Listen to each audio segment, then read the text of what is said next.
So, how does the internet work? Most of us know how to use the internet without actually understanding how it works, sort of like electricity in your home. You use it every day, but may not understand the mechanics behind it. And if the electric grid is difficult to understand, then the internet must be impossible, right? Wrong. In the next few minutes, I'll put you in the top 10% of people who understand how the internet actually works. For SecurityCatalyst.com, I'm Aaron Titus. Whenever most people think of the internet, this is what comes to mind.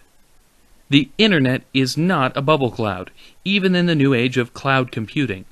The whole fuzzy cloud picture was created by people more concerned about job security than education.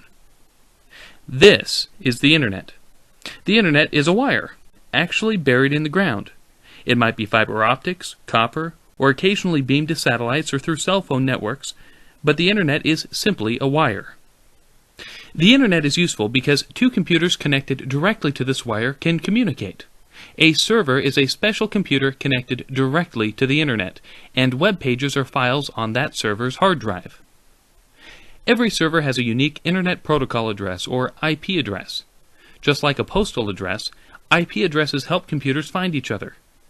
But since 72.14.205.100 doesn't exactly roll off the tongue, we also give them names like Google.com, Facebook.com, or SecurityCatalyst.com. So this is how it works. Your computer at home is not a server, because it's not connected directly to the internet.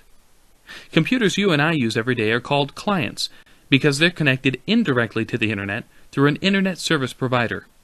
Here we'll pretend that this is my home laptop and I'm using DSL.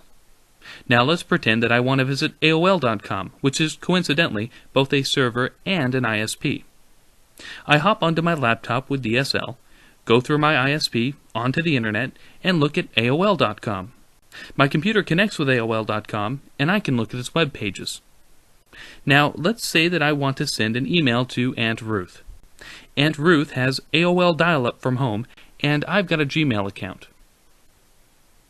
I log on to gmail.com and compose a message to Aunt Ruth's email address, auntruth@aol.com.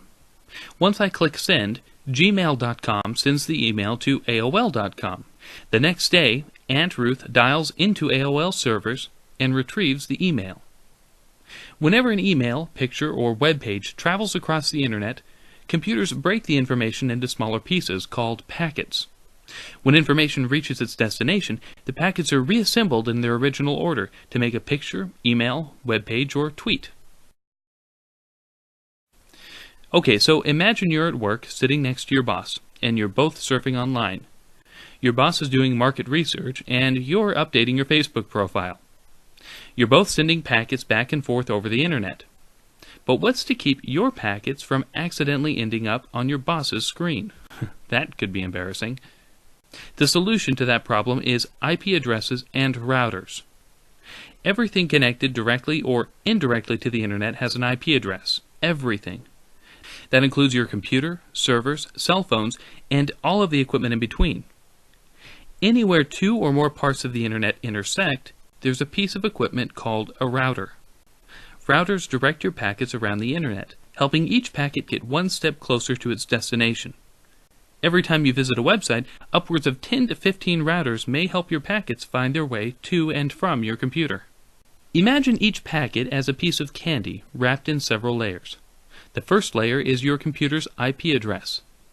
Your computer sends the packet to the first router, which adds its own IP address. Each time the packet reaches a new router, another layer is added until it reaches the server. Then, when the server sends back information, it creates packets with an identical wrapping. As the packet makes its way over the internet back to your computer, each router unwraps a layer to discover where to send the packet next until it reaches your computer and not your boss's. And that's how the internet works, in 5 minutes or less. And you're now easily in the top 10% of people who understand the basics of the internet.